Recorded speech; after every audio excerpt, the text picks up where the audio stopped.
Buenas, bienvenidos a todos y todas a este programa de Desmandadas.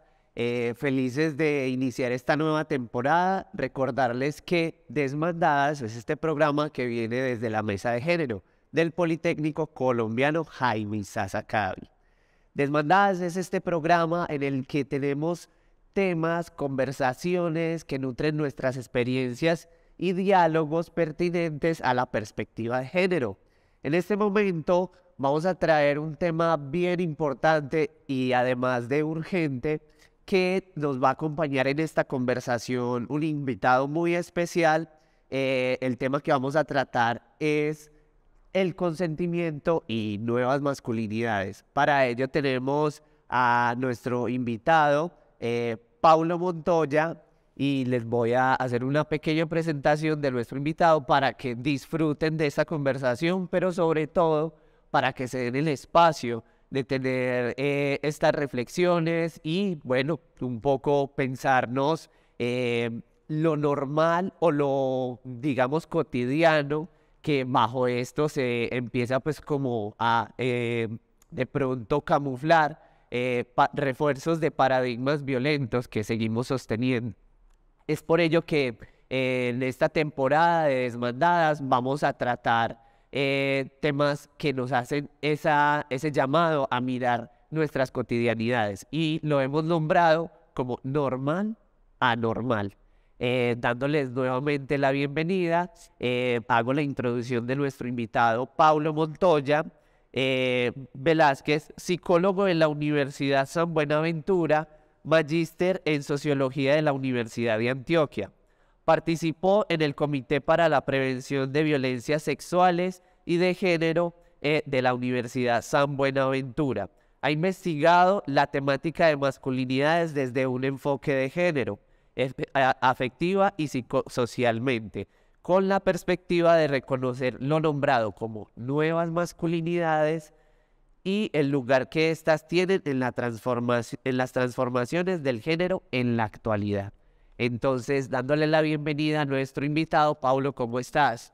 Muy bien, no, muchas gracias. Qué bueno estar acá compartiendo con todos ustedes, con todas ustedes y que podamos tener una muy buena conversación. Qué bueno, hablando un poco con nuestro invitado que, como pueden ver, es psicólogo y es de la Universidad San Buenaventura. Vamos a hacerle la pregunta más importante que se le hace en estas conversatorios y es, ¿cómo llegaste a la psicología, Paulo? Bueno, es una historia que tiene que irse justamente a 11 en el colegio, pues de ese momento crucial, vos sabes que uno está en esa proyección, ese proyecto de vida, dónde voy, qué hago, cómo lo hago, en fin. Y en conversaciones ahí con compañeros, con una profe que siempre recordamos mucho, que es Lina, de lengua castellana, algún día salió el tema de la psicología. Y ahí yo me encontré con la respuesta a una pregunta que yo traía desde hace un largo tiempo alrededor de cómo funcionamos los seres humanos, ¿cierto? Cómo nos comportamos, por qué, para qué nos comportamos así. Y en la psicología, esa ciencia que me ayudaría a comprender eso. Y además, me ayudaría también a poder solventar un deseo que yo tenía con esa comprensión del ser humano alrededor de, bueno, qué transformación necesitamos para construir otra sociedad, una sociedad más equitativa, más justa y demás. Y además poder ayudar a las personas desde una ciencia en la que yo también pueda servir. Eso es controversial, pues en la psicología hay profes que dicen, no, usted con la psicología no ayuda, pero yo creo que sí, pues es un deber ético de la psicología que se preste para dar la ayuda de las demás personas. Entonces, así llegué yo y así me recorrí esos 5 añitos. Claro, además que es bien importante entender pues que al final como individuos también estamos inmersos en lo social, ¿cierto? Entonces, como precisamente de lo individual viajamos a lo social y de lo social a lo individual y que de hecho se trata nada más que de vivir, efectivamente, como humanos nos necesitamos unos a otros y no solo como humanos, estamos en constante relacionamiento con todo lo que pues habitamos y todo lo que nos cohabita, ¿cierto? Pablo, ¿desde qué enfoque te has sentido, pues, como en este llamado a abordar la psicología? Yo, mira, desde enfoques, desde mi labor y mi ejercicio profesional, trabajo en psicología clínica, en psicología social comunitaria, ¿cierto?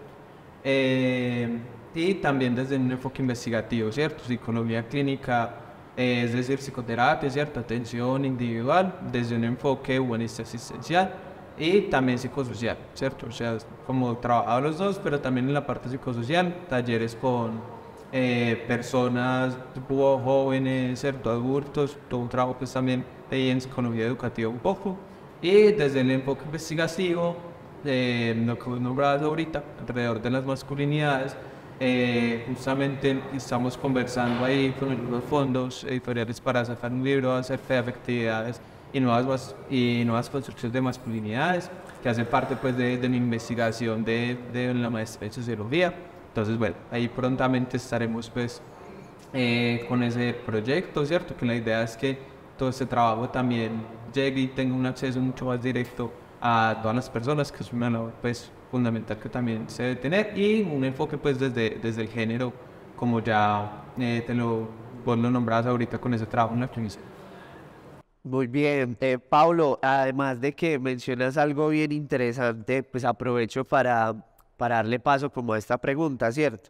Como a partir de cuándo empiezas a ver como necesario el asunto o la pregunta por la perspectiva de género, pues dentro de tu hacer, en qué momento o bajo qué, digamos, experiencias significativas que decís, hey, a esto hay que camellarle por este lado.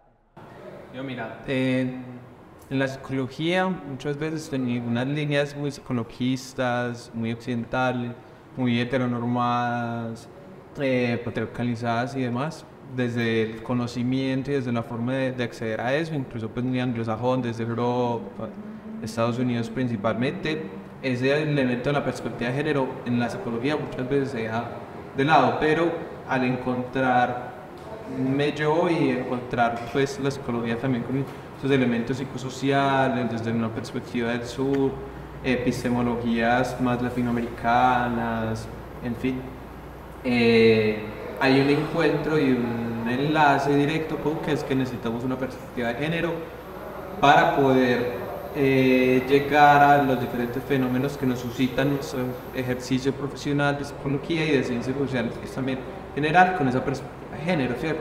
Y además de la perspectiva de género, también una perspectiva interseccional, donde también miramos elementos de clases, razas, etnias, ¿cierto? Las desigualdades sociales, etcétera, etcétera, ¿cierto?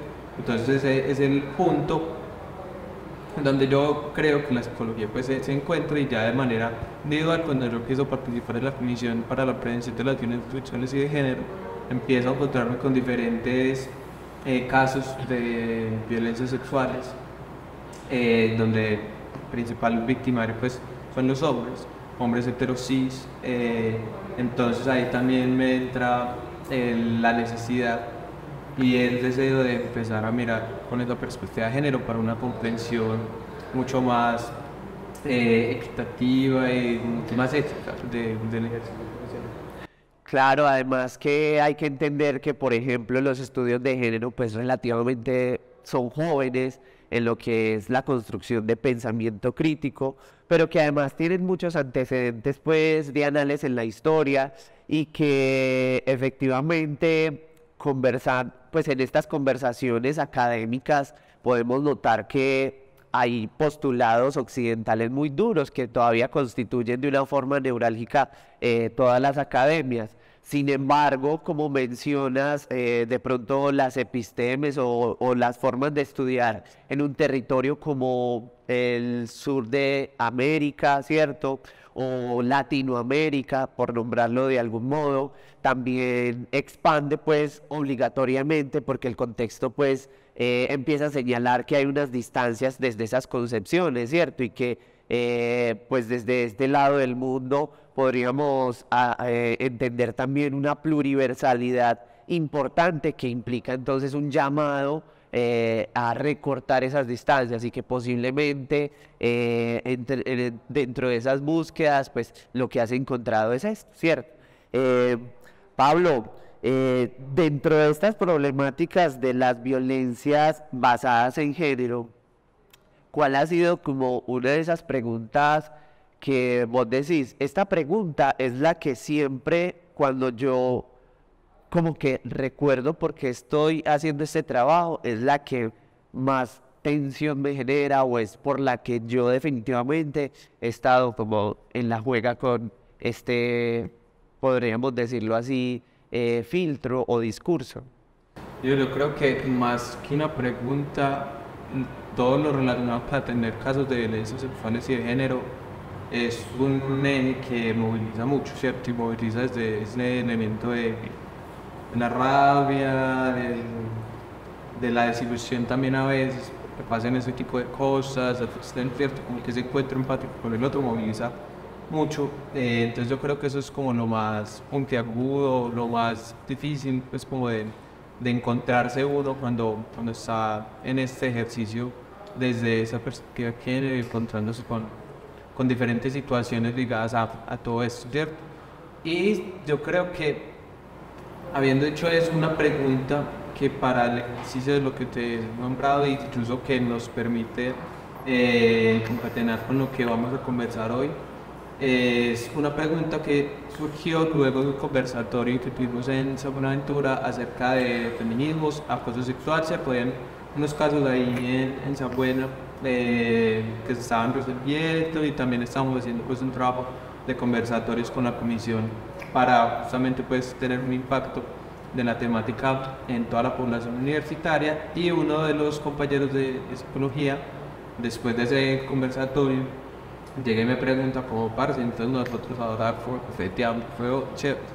nosotros ahora cómo vamos a hacer para acercarnos a las chicas, ¿cierto? Era un hombre hetero cis, ¿cierto? Entonces, en ese momento, incluso pues hoy yo tampoco te podría dar una respuesta como sí, ¿cierto? Como un checklist o unas rutas específicas de es que usted para coquetear debes hacer esto, ¿cierto? Pero sí sabemos que no hacer, ¿cierto? Y que ese fue como el foco alrededor del acoso sexual y todo el trabajo de conocer violencias sexuales y de género. Y esa fue la respuesta que en ese momento yo le di, pero la pregunta suscitó también toda esta motivación para conocer, pues bueno, las masculinidades heterosis principalmente, qué vamos a hacer en esta transformación social de género, ¿cierto? Porque ya sabemos que no, ¿cierto? Podemos llegar a un consenso que todo aquello que está en el espectro de violencias sexuales y de género, no, ¿cierto? Acoso sexual, abuso sexual, violación, todo. Y desde allí, bueno, pero entonces, ¿qué sí, cómo nos queremos relacionar? Esas son como las preguntas que también nos van a acompañar y que esperamos puedan llevar la conversación también hoy, pero que esa fue como un hilito que nos dedicó Pártaro. Sí, claro. Claro que además se vuelve muy importante que dentro de lo que mencionas, pues entonces aparecen como unas brechas para entonces dejar de invisibilizar la existencia de otra persona, ¿cierto? Entonces, en ese camino, desde esa perspectiva psicológica, ¿vos qué nos podrías decir sobre qué es qué es considerado como el abuso? Bueno, yo creo que hay un asuntico pues alrededor de poder no solamente psicologizar, ¿cierto? Porque no vamos a hablar acá pues de solamente elementos de estructuras clínicas, o eso o lo otro, pero sí vamos a conocerlo desde un espectro amplio, y ahí se incluyen elementos psicológicos, ¿cierto? Entonces, sepamos pues como algo, un consenso, que incluso pues es su definición desde la RAE: abuso solito, ¿cierto?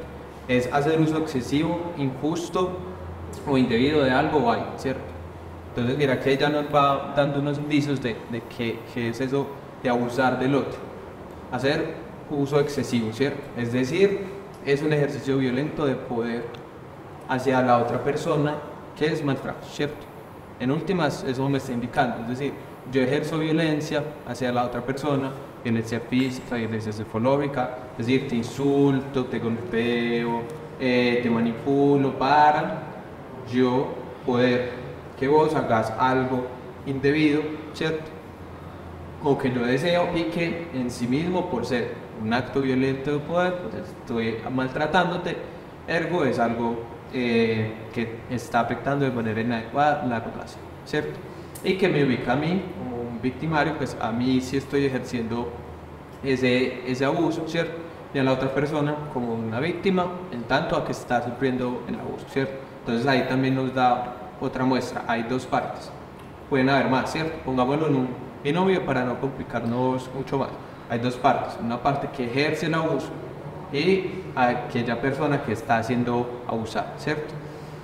Ahora bien, para centralizarlo un poco más en la temática que nos aboga también en el programa, ¿cierto? Desde una perspectiva de género podemos hablar de diferentes elementos que nos alineen hacia un abuso sexual, ¿cierto? Por ejemplo, ¿cierto?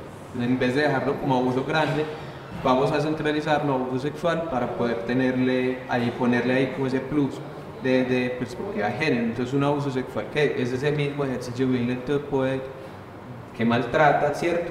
Pero que además es cualquier actividad sexual donde no hay un consentimiento o no pudo ser dado y por ende la otra persona desde ese ejercicio violento de poder, es decir, yo hago un maltrato hacia la otra persona, estoy obligando a la otra persona que haga X o Y cosa que yo deseo. En este caso va a cualquier actividad sexual, ¿cierto?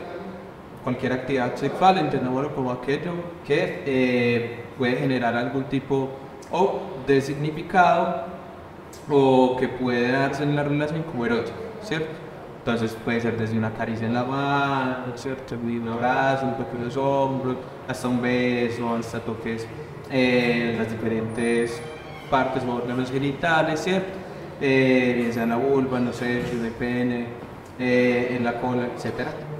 Y ahí ya estamos hablando de un abuso sexual que tiene también pues sus diferentes rangos, pero que se va ligado principalmente a que no hay consentimiento, ¿cierto? Es decir, que no es algo que la otra persona esté avalando, no, pero ya ahorita nos entramos un poquito más en eso. Y que además este abuso sexual pues tiene unas repercusiones muy graves, ¿cierto? Dependiendo también del tipo de abuso.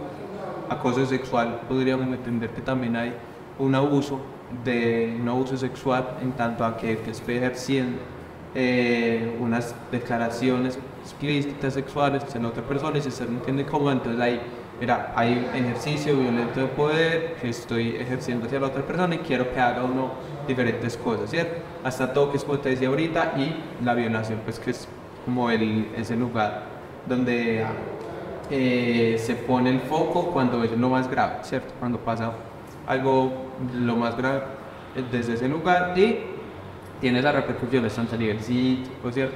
Es decir, hay estudios que han demostrado que se relaciona con la depresión, ¿cierto? Si hay un abuso, por ejemplo, sexual infantil, estamos hablando después de depresiones, ansiedades, además de todo el asunto pues, físico que se puede tener, incluso pues dificultades en relaciones sexuales. Claro, Pablo, y además que pues vemos que también pues ya hay unos casos muy específicos que van agrandando pues como la explicación de lo que nos quiere responder o de lo que nos dan de respuesta. Vamos a hacer un pequeño corte de comerciales para continuar profundizando en la conversación con Pablo. Nos vemos en un momento.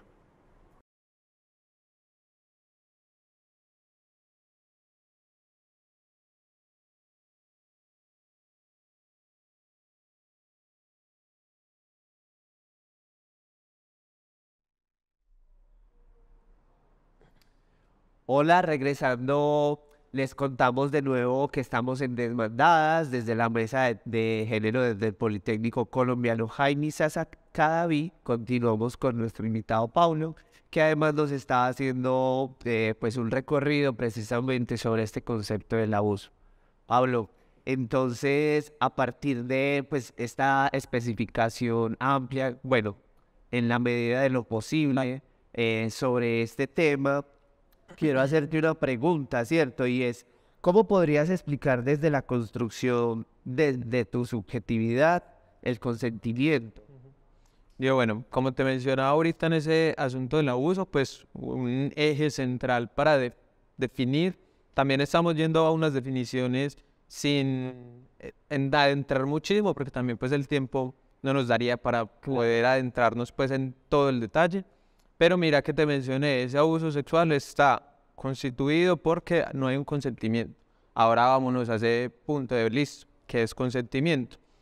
Desde una autora que es Jolene Litzli Pérez, ella ha trabajado el tema del consentimiento sexual desde una perspectiva de género, ¿cierto? Incluso también con elementos de interseccionalidad, que recordemos ese asunto de mirar también elementos de clase, raza, género, ¿cierto? Porque no es lo mismo yo poder consentir o un abuso desde una persona afrocolombiana en ciertos lugares, ¿cierto? A otra persona blanca, heterosis, ¿cierto? Hay unas disparidades, ¿cierto? Pero entonces, consentimiento, entendámoslo como manifestar. Mira que no es una definición, sino un entendimiento que desde ahí vamos a ir dando puntadas también. A este sí le vamos a dar un poquito más de análisis crítico y detallado. Manifestar voluntad expresa o tácita de hacer o concebir algo, ¿cierto? Hacer X o Y cosa, es decir, alguna acción, ¿cierto? Entonces mira que en ese manifestar voluntad expresa o tácita es aceptar algo o no, ¿cierto? Aquí te estoy dando nociones un poquito más desde una perspectiva que trabaja Jolene Litzli y es que ella define el consentimiento desde tres perspectivas, ¿cierto? Principales, una jurídica, ¿cierto? Una psicológica y una sociológica feminista, ¿cierto? Ahí todo el elemento del feminismo, de los feminismos, nos va a dar muchas luces acerca de por qué problematizar este asunto del consentimiento y por qué no se queda solamente en esta noción de que yo manifiesto voluntad acerca de hacer o no acción, ¿cierto? Por decirte algo, ¿cierto? Yo consentí venir a esta entrevista, ¿cierto? Ah, listo, te vamos a grabar, ah, listo, de una, ¿cierto? Ese de una sí, ¿cierto? Mira que yo ahí estoy dando pie a aceptar hacer X o Y acción. Consentimiento, mira que todavía estamos hablando de un consentimiento general, ¿cierto? Con Jolene Litzli vamos a hablar de consentimiento sexual, ¿cierto? Mira que ahorita también hicimos ese paso. Hay un elemento de abuso grande y lo vamos decantando hacia un abuso sexual por este elemento de perspectiva de género y para conocer en detalle esto que nos interesa desde acá, ¿cierto? Y el consentimiento, como te digo, es desde esa noción amplia, ¿cierto? Que incluso tiene unos elementos más jurídicos por ahí metidos, lo vamos a decantar a ese consentimiento sexual, ¿cierto? Entonces, en el consentimiento sexual hay unos elementos principales que no son disruptivos con el consentimiento casi macro, como te digo, pues al fin y al cabo es consentimiento sexual, donde hay una persona, ¿cierto? Pero ¿qué características tiene que tener esa persona para poder aceptar o no X o Y situación, ¿cierto? X o Y acción, ¿cierto? Entonces, desde esa perspectiva un poquito más jurídica, una persona autónoma, ¿cierto? Una persona libre y una persona que sea sujeta de derechos. Es decir, por eso, en la legislación colombiana, desde antes de los 14 años, todo acto sexual con un menor de edad de 14 años es catalogado ya como violación, como abuso sexual, ¿cierto?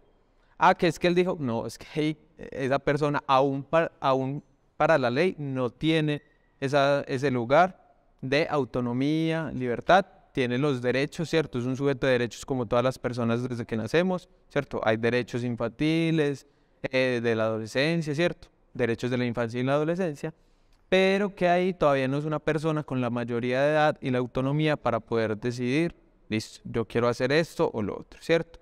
Y además necesita estar en el uso de razón, es decir, que necesita poder tener una conciencia para poder decir sí o no, pero ese elemento del sí o no ahorita lo debatimos un poquito porque no es tan simple, solamente sí, listo, entonces haga lo que quiera porque yo ya dije sí, o no porque no, listo, el no obviamente siempre es el límite y el no siempre es el elemento que va a poner la barrera para que conmigo no pase nada, ¿cierto? Entonces, entendámoslo como en la frase feminista que se ha ligado de que no es no, ¿cierto?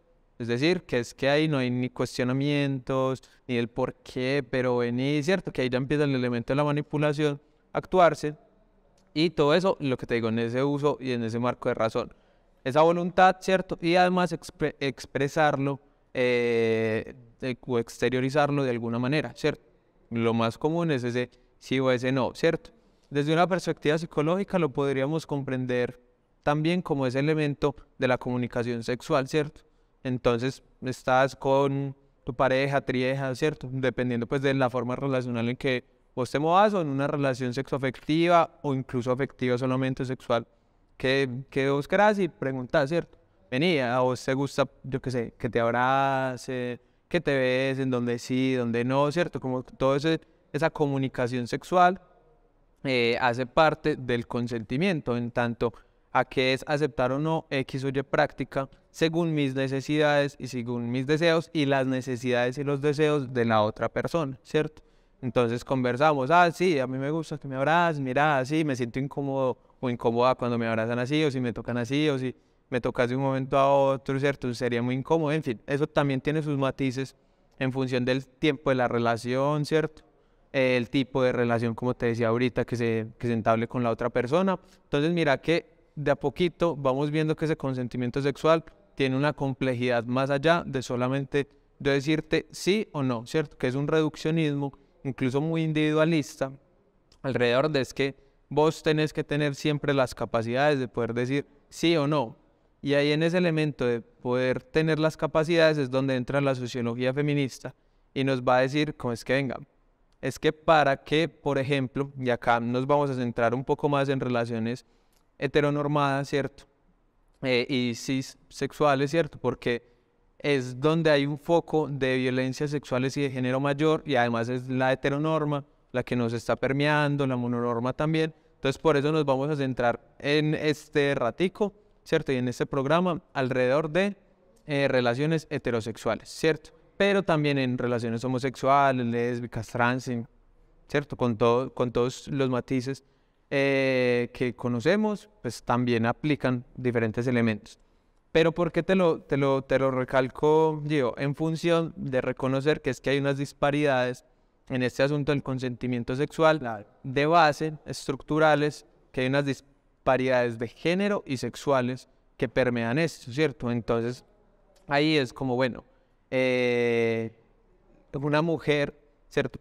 Por decirte pues como algún tema o algún ejemplito así chiquito, una mujer que se liga a unas creencias más conservadoras, ¿cierto? Yo le tengo que servir al hombre, ¿cierto? Estamos casados.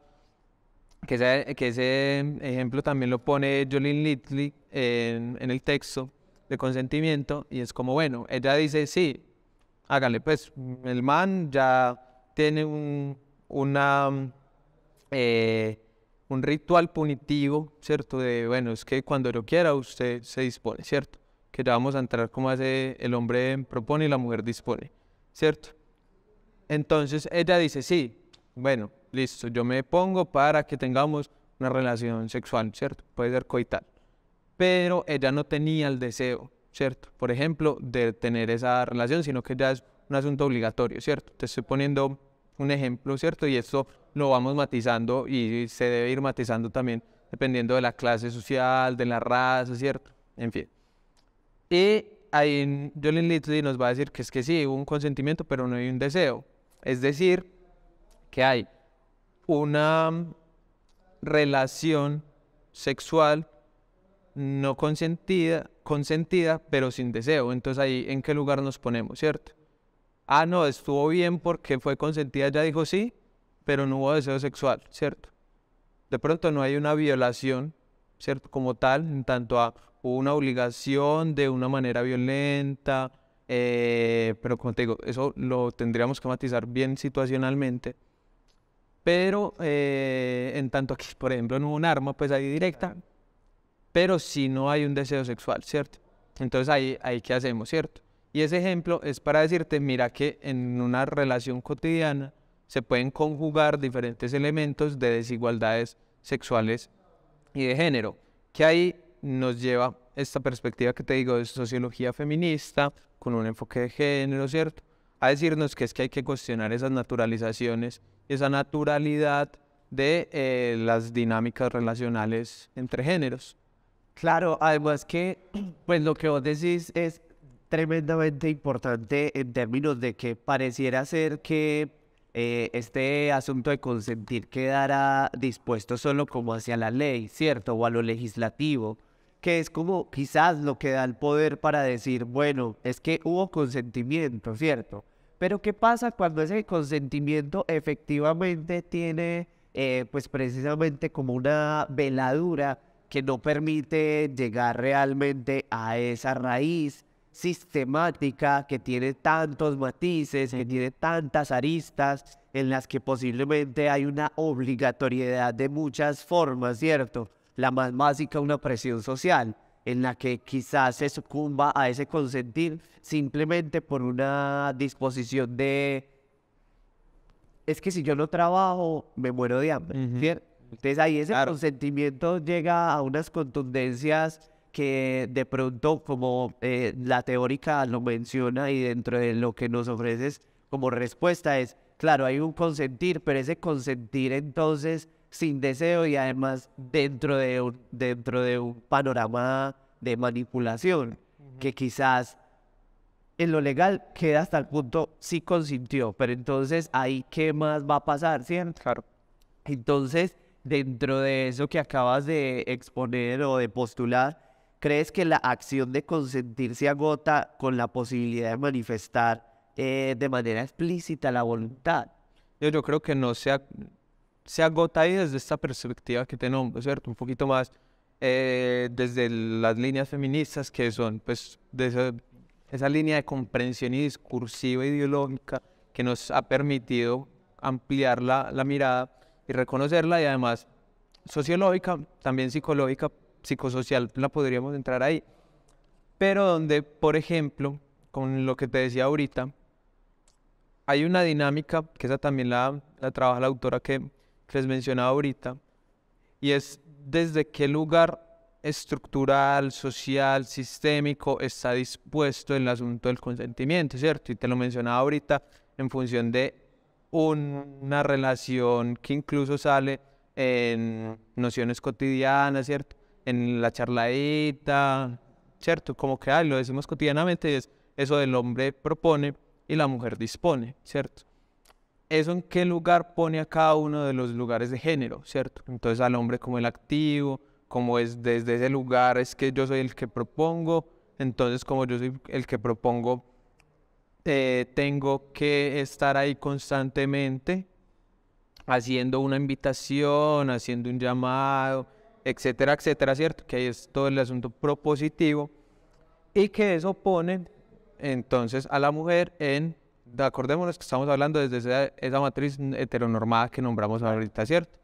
Y a la mujer entonces en un lugar pasivo, ¿cierto? Que desde los asuntos patriarcales, desde esa matriz heteronormal, se pone, entonces es la que responde, ¿cierto? La que recibe y además la que tiene la responsabilidad de resistirse o disponerse a eso que está sucediendo, ¿cierto? A ese activo que está constante ahí, que eso es una dinámica de acoso-resistencia, ¿cierto? Entonces el hombre está puesto ahí, ¿cierto? Desde un lugar de quien tiene que hacer el acoso constantemente y la mujer es la que se le carga la responsabilidad desde un elemento, ojo, estructural, ¿cierto? Volvemos a que situacionalmente hay que mirarlo, hay que mirar los matices, pero comprendámoslo desde esta lógica porque así ha funcionado desde esta heteronorma y desde estas lógicas patriarcales. Entonces, desde esa dinámica acoso-resistencia, mira que ahí no se agota solamente con que es que la mujer diga sí o no, ¿cierto? Porque también hay unas formas de socialización masculinas, desde estas heteronormas, desde estas formas patriarcales, desde esas incluso mononormas y la relación romántica, cómo debe darse, yo cómo debo conquistar a las mujeres, yo el lugar del hombre, ¿cierto? La mujer, cómo es el lugar del otro.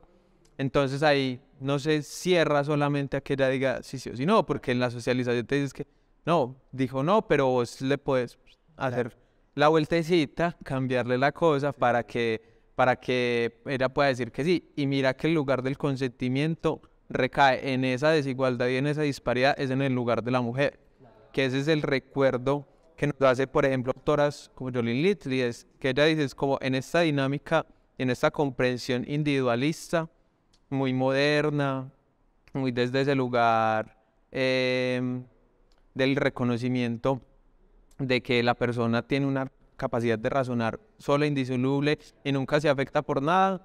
Mira que ahí no se da, ¿cierto? Porque es que hay una lógica estructural que no permite que hasta ahí llegue. Claro. Pero volvemos y decimos lo de ahorita, ¿cierto? El no es el límite y eso en un eje relacional tiene que ser lo fundamental, el acuerdo mínimo que debemos llegar. Claro. Como que si alguien dice que no, o no puede decir o no puede manifestar, no. Y el sí va teniendo también sus matices y no se cierra solo ahí. Claro, claro. Además porque es muy importante pues precisamente ir pues como ir quitando las capas y llegar como a las problemáticas de base que nos permiten precisamente pues revelar de una forma efectiva pues la pregunta que nos direcciona a tal vez corregir o visibilizar mejor. Desnaturalizar. Desnaturalizar, exacto, como un poco dentro de eso de la normalidad, tal vez entonces reestructurar esa normalidad, claro. ¿Cierto? Vamos a otra pregunta y entonces en términos de eso, vos, ¿cómo podrías decir que desde pues como las luchas feministas, ¿cierto? Nos han entregado como este panorama, pero dentro de esas luchas feministas, pues es evidente que no se detiene solo pues en la pregunta de qué es una mujer, ¿cierto? Sino que también nos ofrece de pronto a las personas que estamos situadas en la masculinidad, ¿cierto? O identificados como hombres, en este caso que estamos haciendo como el foco que hemos sucumbido a la heteronormatividad, esas masculinidades como pueden ayudar a profundizar entonces, ya con este panorama, la reflexión. Pues yo, mira, ahí vos dabas algunos indicios incluso en la pregunta, y es uno, el feminismo es una entrada y que nos pregunta y nos interpela acerca también a los hombres y listo, ¿ustedes qué van a hacer? Va. Entonces, vos lo nombrás también cuestionar esa naturalización, es decir, desnaturalizar esos elementos del consentimiento y esos elementos de la relación que tenemos los hombres que estamos socializados y que nos identificamos como hombres heterosis, ¿cierto? Pero eso se puede llevar a otro tipo de masculinidades. Y qué hacer, ¿cierto? Entonces cuestionarnos cómo nos han socializado, ¿cierto? Esas preguntitas de listo, yo como soy hombre, yo cómo me quiero relacionar con la otra persona, cómo me han obligado a relacionarme con esa persona, o en ese binario de acoso-resistencia que te decía, ¿cierto? Yo por qué tengo que ser el que propone constantemente, la mujer también tiene estos derechos, si la mujer también tiene estos derechos, ¿cierto? También en qué lugar me pone. Entonces vamos a un lugar de cuestionarnos que nuestro proceso de socialización. ¿Eso qué quiere decir? Que tenemos que ir a algunas preguntas acerca de reconocer nuestro lugar sociohistórico de género, es decir, históricamente hemos sido las personas que han generado violencia, las personas que han estado como victimarios principalmente, y cómo eso lo vamos a transformar. Y eso cómo lo vamos a transformar en función de yo cómo me quiero relacionar con el otro, y tengamos ahí unas dos palabritas centrales, ¿cierto? Cuidado, ¿cierto? Y responsabilidad con el otro. Y que lo que nombra ahorita, que se nos quede claro que no es no, ¿cierto? Y que con el sí hay una apertura, pero esa apertura se tiene que matizar, y que el eje de cuidado y responsabilidad afectiva por el otro sea una línea relacional básica. Mira que te estoy dando es elementos básicos, pero eso tiene otra complejidad pues alrededor de que no es solo individual, sino que también ese elemento de masculinidades debería ir a elementos más públicos. Claro, bueno, agradecemos mucho este espacio con Pablo. Lastimosamente sabemos que son espacios muy reducidos para la importancia de la conversación, y no solo eso, sino para la amplitud del tratamiento del tema. Vamos cerrando ya nuestro programa. Pablo, de pronto nos quieres dar información de dónde trabajas, dónde puedes también hacer terapia, psicoterapia clínica. Entonces nos das como tus redes sociales y todo este material que podemos visitar de tu trabajo. Yo de una. También decirte muchas gracias por la invitación. Creo que esto es más un elemento de suscitar la conversa, ¿cierto? Sí. Obviamente se nos van a escapar un montón de cosas y que la idea es empezar con esto, suscitar debates y empezar a nombrarlo para que se pueda ir moviendo el conocimiento, las ideas y demás. Yo trabajo de manera virtual, pues mi Instagram es @paulomontoyov, ¿cierto? Ahí me encuentran. Incluso podemos dejar ahí el numerito abajito en la descripción. Allá estará para Ahí estará, de una. Y de manera presencial en un centro de psicología humanista existencial que se llama Parinama, que queda por la iglesia de Santa Gema en la 80. Ahí atiendo presencial, solamente en Medellín, entonces ahí me contactan. Y también, si alguna cuestión alrededor de la temática, también para conversarla, para poder que ese flujo de conocimiento que hablamos al principio con las ciencias sociales lo podamos ir trabajando. Muchísimas gracias, Ahí va vos. Pablo. Celebro tu generosidad también con el espacio, a las personas que nos ven. Muchísimas gracias por sacarse este momentico que estoy seguro que en algún momento va a nutrir mucho como la reflexión, a pesar de que sea, como Pablo lo menciona, simplemente como una abreboca, ¿cierto? Una abreboca que nos, sí, unas puntaditas ahí que nos dejan pues como la pregunta. Y recordarles que el próximo lunes 27 de marzo vamos a ir con la mesa de género, radiografías de suicidio, y para la próxima mesa de género 10 de abril vamos a estar con mujeres y política, las concejalas Dora Saldarriaga y Claudia Ramírez. Que estén muy bien, nos vemos en la próxima.